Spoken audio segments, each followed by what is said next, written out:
We see a girl.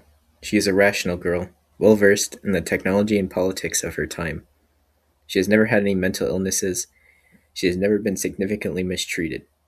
She is a content girl. We could even say she is important. One day, she leaves a note in a newspaper to her family on the kitchen table.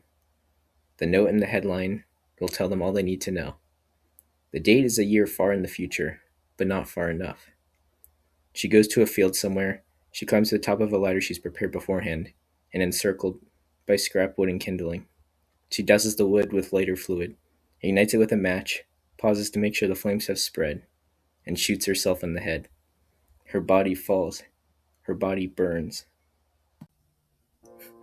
And what does that intro have to do with you and I are polar opposites? Basically nothing. I just thought it'd be a dumb way to start. But first, a little about me and this thing. If you couldn't tell, I'm kind of a dweeb. I like Roblox, until recently that is. And I like anime, manga, and spamming cat images and GIFs. You've probably heard someone introduce themselves like this before, in fact. Anyway, I figured that since every gaming-focused channel's first video essay has to happen eventually, I might as well make my first one now. And have it be about one of my favorite manga to recently get an anime adaptation. As a side note, I'm not huge into research or anything, so my analysis might not get too deep. I kinda just wanted to make this to show I really like the show. I might do more things like this in the future too. Also, this will have spoilers because I'm evil. And as a little side note, this is like a scripted thing, but I'm gonna mess up and I'm gonna keep it in because I don't care enough. So you're gonna hear me stumble a billion times because I can barely talk. But I'm preaching my stuff, so I'm doing it anyway.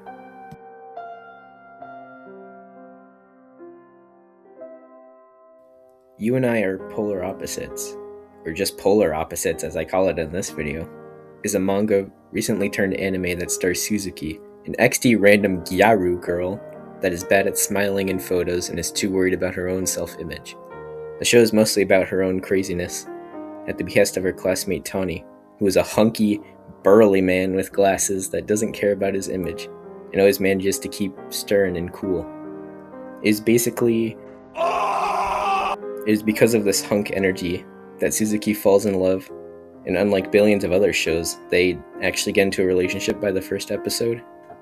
That's the basic conceit of the show, but something seems off. It's like, I've heard most of this before. At a glance, it does seem like it'll be another rom-com about unlikely girl and boy get together, but this one is deeper. It's funny. Also, ensemble shows are generally better than all other forms of content, so there's that. Just like that one Comey show, which I also happen to like. There's a bunch of funny characters that we get to meet. This allows us to occasionally, and more often in Season 2's case, cut away from the main peeps to see some side character shenanigans. I've already talked a bit about Suzuki and Tawny. What about her? Or him? Or her? Ooh, I like her. First off, I have to talk about Sato or I'm gonna explode. She's one of Suzuki's friends, and is always around her and Nabe, who I'll get to later. And she's kind of the sassy and cool one. My favorite part about her is that she simply owns other characters sometimes, pointing out their ridiculousness, which many of the Suzuki gang have in ample amounts of. She's somewhat like a straight man, but not a man, but still involves herself in the madness, so not really. It's kind of like having that one friend who was always more grounded than you, down to earth while you were in outer space, Jupiter, outer space. Next is Nabe, I guess. She is a bit of a crazy man, often doing or saying wacky things. It doesn't really get to the point where it could be annoying, thankfully, which gives her points over other characters like her, and by that I mean like in other shows, I guess. Insert non-specific example here. She is unfortunately underutilized, but I haven't gotten deep into the manga yet, and Season 2 only has like 6 episodes, so I don't know. Let my girl free! There's also Azuma, which I misspelled as Azuna, sorry gang, which is a midlife criser stuck in a high school body. She always talks about her exes and how her life used to be, usually to warn other characters, mainly Suzuki, about the treachery of having relationships. However, She eventually gets out of this funk and learns to live a little more with her friends, as well as make her own decisions. Next is Yamada, who's like kind of a crazy man, but less than Nabe. He's surprisingly more grounded than you'd expect, given he's the standard dumb guy that means well every show must have. He starts out being silly and getting along with everyone well, but he eventually becomes a lot more compelling when his glove that he held out to catch feelings with actually catches feelings. Finally, for the main peeps, there's Tyra, which is a chud. The dub's words, not mine.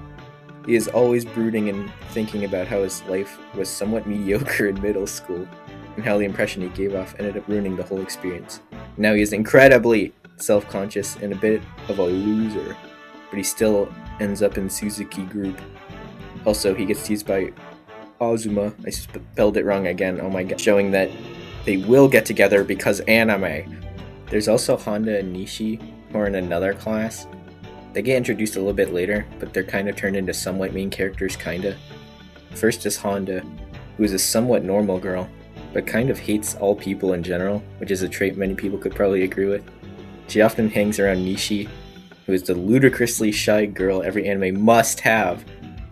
She roots for her and gives her some advices, but they always come with Honda cynicism. Second is Nishi herself, who is the shy girl.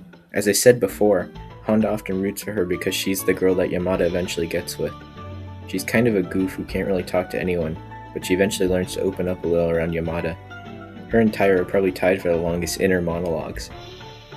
I don't know why I spent like an hour just talking about the characters, but I thought it was important. It's really just an excuse to gush, I guess. The next part will be more important, I swear.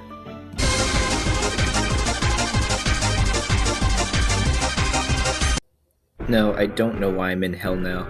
Maybe I said something wrong. I should probably just continue. Anyway, the very astutely named "Why does any of this work?" section. What I mean by that is, now that we know the main elements and characters of the show, what makes it work, not only as a rom-com, but as a show that rises above standard elements. I guess I'll start off with stuff I actually like about it. One thing I really like about the show is the aforementioned polar opposites aspect. It's been done before, but it's more about the scale and variations of it in this show. There's 3-ish relationships all taking place, that being Suzuki Tani, Yamada Nishi, and Taira Azuma, which will probably happen, I think. Each pair has a character that's more outspoken or extroverted, and a quiet, more introverted partner. Put the graph thing on screen, I guess. However, it's not as simple as that, because each character has something that the other character lacks.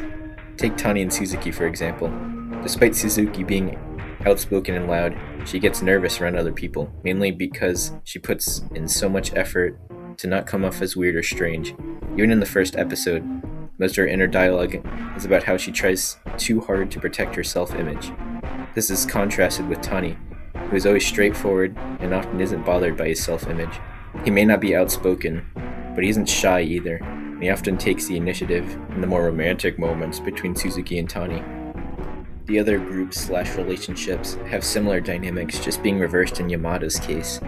This isn't a huge surprise or whatever, since I wouldn't expect a show to get good if any of the characters weren't dynamic, but I still liked it regardless. It just goes a bit further than some other shows or manga that sometimes have characters that can feel too one-note, at least for my liking. I don't really have a specific example, but you'll just have to believe me, I guess. Another big reason the show works is the ensemble thing I mentioned way earlier.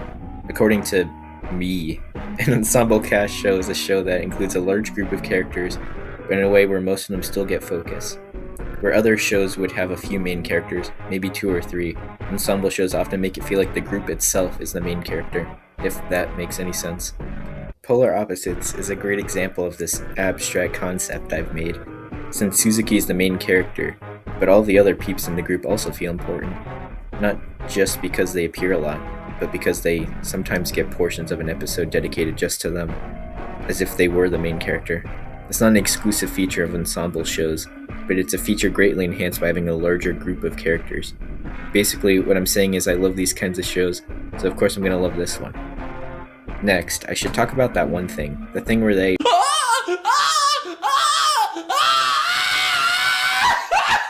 Ugh, God, it's getting worse. Let me hurry up even more then. This is a bit of a raised pitchfork and torch-bearing debate among anime watchers, but my humble opinion is that there are good dubs, and there are not good dubs.